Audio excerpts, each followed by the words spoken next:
कन्हैया कुमार और जिग्नेश मेवानी दोपहर बाद कांग्रेस पार्टी में शामिल होंगे और इन दोनों के कांग्रेस में शामिल होने के पीछे, पर्दे के पीछे जिन लोगों ने भूमिका निभाई उनमें एक अहम नाम है हार्दिक पटेल, गुजरात कांग्रेस के कार्यकारी अध्यक्ष और अपने आप में युवा नेता। हार्दिक, ये जो दो नेता आ रहे हैं कांग्रेस पार्टी में, आपने एक बड़ी अहम भूमिका निभाई। क्यों कांग्रेस इन्हें शामिल कर रही है? कांग्रेस की क्या रणनीति है? फायदा क्या होगा? देखिए, अहम भूमिका सिर्फ हमारी नहीं है, लेकिन जो लोग इस देश के प्रति प्रेम रखते हैं, जो लोग कांग्रेस पार्टी में जुड़कर राहुल जी के नेतृत्व में इस देश के लोगों के लिए काम करना चाहते हैं, उन सभी लोगों का हार्दिक स्वागत है। कन्हैया कुमार और जिग्नेश मेवानी मेरे आंदोलन के साथी रहे हैं। पिछले 5 साल से हम लोग नौजवानों के मुद्दे पर, किसानों के मुद्दे पर या बेरोजगारी के मुद्दे पर हम लगातार आवाज़ उठाते आए हैं।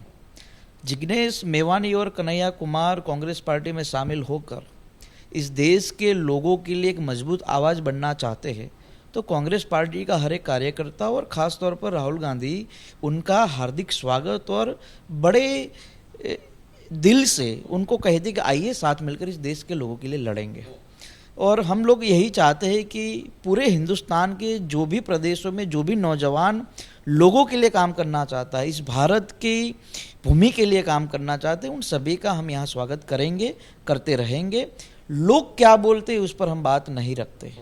हमें तो इस देश के लोगों को समृद्ध बनाना है और इसके लिए हम काम करते रहेंगे। क्या भूमिका होगी कन्हैया की और जिग्नेश की कांग्रेस पार्टी में? देखिए, कांग्रेस पार्टी में जब मैं भी जुड़ा था तो एक कार्यकर्ता के तौर पर जुड़ा था। फिर राहुल जी ने, मैडम जी ने जो जिम्मेवारी दी, उस जिम्मेवारी पर खरा उतरने का हम काम करते हैं। जिग्नेश भाई और कन्हैया कुमार दोनों जब पार्टी में ज्वाइन होंगे तो स्वाभाविक है उनकी क्षमता के आधार पर भी उनको काम दिया जाएगा। उनके जरिए बिहार हो, उत्तर प्रदेश हो, गुजरात हो, यानी कि पूरा देश हो, हर प्रदेश में जाकर हम नौजवानों को पार्टी के साथ जोड़ना चाहते हैं, विचारधारा के साथ जोड़ना चाहते हैं। और सबसे बड़ी बात यह है कि पूज्य महात्मा गांधी, जवाहरलाल नेहरू, सरदार वल्लभ भाई पटेल, सुभाष चंद्र बोस, इंदिरा जी, राजीव जी का जो सपना था इस देश के प्रति, उस सपने को पूरा करने का काम हम सब साथ मिलकर करें। ऐसे और नेता भी, मैं सुन रहा हूँ कि ऐसे और नेता भी कई कतार में हैं जो आने वाले दिनों में कांग्रेस में शामिल हो सकते हैं। कौन लोग और शामिल हो रहे हैं? देखिए, संघर्ष के दिनों में वही लोग उस नाव में बैठते जो दमदार होते, जो डरते नहीं है, किसी के सामने चुप नहीं होते, और ऐसे हर एक व्यक्ति को हम हमारे साथ लाने का प्रयास करते हैं।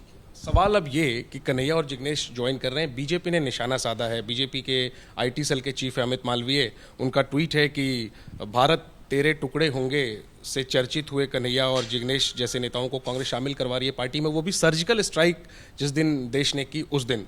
आप समझ रहे हैं, एंटी नेशनल का टैग कन्हैया पर लगाते रहे हैं बीजेपी के लोग, और अब जब वो कांग्रेस में शामिल हो रहे हैं तो एक बार फिर कांग्रेस पर निशाना। क्या जवाब? देखिए, सबसे पहले तो आज आपको मालूम नहीं आज कौन सा दिन है। आज उस महान क्रांतिकारी का जन्मदिन है जिस व्यक्ति ने इस देश की आज़ादी के लिए अपने प्राणों का बलिदान दिया है।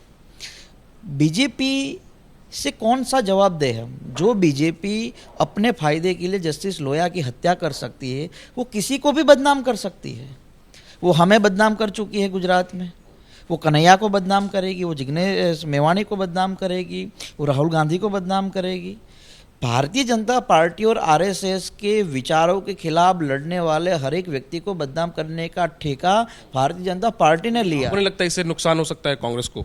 कौन सा नुकसान? हम लोगों की आवाज़ बन रहे हैं, हम लोगों की मजबूती के लिए काम कर रहे हैं, हम संविधान की मजबूती के लिए काम कर रहे हैं। हम ये कहते हैं कि जो नौजवान पढ़ लिख कर इस देश की सेवा के लिए आगे आना चाहता है उसको रोजगार दीजिए। फिर भी अगर भारतीय जनता पार्टी हम लोगों को बदनाम करने में जुटेगी तो उसका कोई इलाज नहीं है। आखिरी में, न सिर्फ बीजेपी बल्कि कांग्रेस के अंदर भी एक खेमा है जो खुश नहीं है कन्हैया और जिग्नेश जैसे नेताओं के आने से। मनीष तिवारी केंद्रीय मंत्री रह चुके हैं, सीनियर लीडर हैं, पंजाब से सांसद हैं, उन्होंने भी तंज कसा है कम्युनिस्ट नेताओं के कांग्रेस पार्टी में शामिल होने से। तो कैसे फिर कांग्रेस अपने नेताओं को कैसे मनाएगी जो मानते हैं कि इन नेताओं का शामिल होना ठीक नहीं? देखिए, जो भी नौजवान कांग्रेस पार्टी में जुटता है, मैं मानता हूँ किसी को दिक्कत नहीं, सबसे ज़्यादा दिक्कत आप लोगों को है। क्योंकि वो नौजवान जो इस देश के प्रति अपनी जिम्मेवारी निभाना चाहता है, क्यों ना वो अपनी जिम्मेवारी निभाए।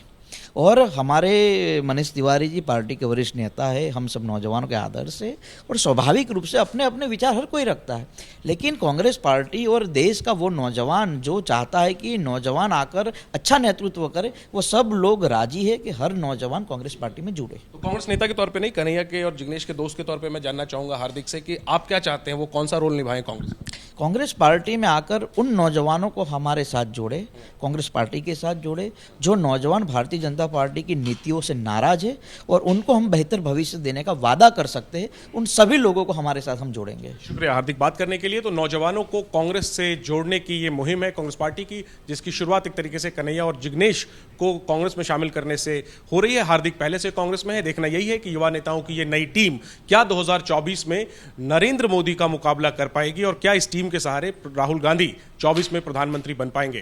कैमरा पर्सन मोहित कासले के साथ जयनेंद्र, एबीपी न्यूज, दिल्ली।